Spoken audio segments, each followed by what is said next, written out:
Bonjour, bienvenue à la deuxième partie. Donc là, ce qu'on va faire, c'est vraiment le titrage en tant que tel, avec la phénolphtaléine. Donc, ma burette est à 0. Ici, j'ai mis mon acide avec ma phénolphtaléine. Donc, je suis prêt, nous sommes prêts. Donc, ce que je vais faire, c'est que je vais mettre des graduations vers moi, mais dans le fond, c'est pas vraiment important de regarder à quel niveau on est. Quand on fait un titrage, ce qu'on veut faire, c'est se concentrer sur le changement de couleur, puis de bien contrôler le débit de la burette. Donc, en ce moment, l'autre chose, c'est que le phénol, il faut considérer que lui, son changement est autour de 7-8, fait qu'il dépasse un petit peu. Fait qu'aussitôt qu'on a du rose qui reste, on va arrêter le titrage à ce moment-là. Mais il doit rester. Pas 2 heures, là, mais bon, à 15-20 secondes, mettons. Donc, ce qu'on fait, c'est qu'on ouvre la burette. Au début, on peut y aller quand même avec un bon débit, mais vous ne saurez pas quand est-ce qu'il va virer.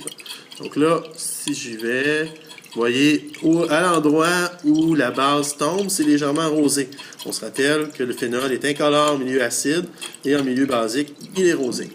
Donc là,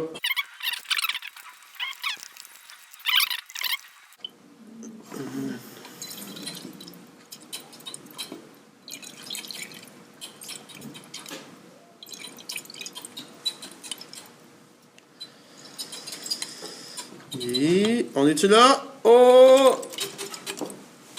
Oui. Bon, on l'a peut-être. Non, c'est parfait. Donc, un rosé quand même assez pâle. Là, tranquillement, il disparaît. Fait que là, des fois, on peut l'aider avec une goutte ou deux de plus. Et voilà, la petite goutte qui manquait. Donc, on est rose extrêmement foncé. Donc, peut-être une petite goutte de trop, mais vous allez voir qu'il va s'oxyder rapidement, puis va donner plus pâle un petit peu.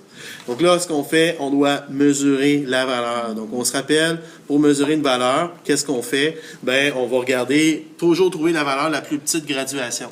Donc, dans ce cas de cette burette-là, si vous regardez entre deux valeurs, donc admettons entre 39 et 40, ben, chaque petite division, il y en a 10, donc chaque petite division, c'est 0.1. Donc là, il faut s'aligner avec le ménisque. Donc, j'ai un petit peu de misère à lire, mais ça a l'air d'être 39,8, 39,9 environ. Donc là, vous allez être plus en mesure que moi de donner la valeur. Donc, par la suite, qu'est-ce qu'on fait? Ben, généralement, un titrage, on essaie de le répéter. C'est sûr qu'on s'attend d'avoir à peu près la même valeur. Ce qu'on fait, c'est important de revenir à 0 à ce moment-là. Donc, on prend, encore une fois, son entonnoir, on le remet en haut et on va rajouter de la base à l'intérieur de la burette. On va le ramener, dépasser un petit peu. On peut le ramener jusqu'à 0 à ce moment-là directement parce que le bas de la burette est déjà rempli. Et on est prêt à ce moment-là pour un autre échantillon. Donc, dans votre cas, vous allez prendre votre Erlenmeyer, le vider et le rincer à l'eau distillée rapidement. Rajoutez votre quantité d'acide, donc 5 ou 10 selon le protocole, et remettre une autre fois du phénolphtaléine et vous aurez votre deuxième échantillon que vous pourrez retitrer. Donc, 3 essais par acide inconnu, idéalement, et 1 d'acide inconnu par partenaire, donc 2 maximum si vous avez une équipe de 3. Donc, en gros, c'est le laboratoire là, sur la neutralisation. Bonne chance, ça roule bien.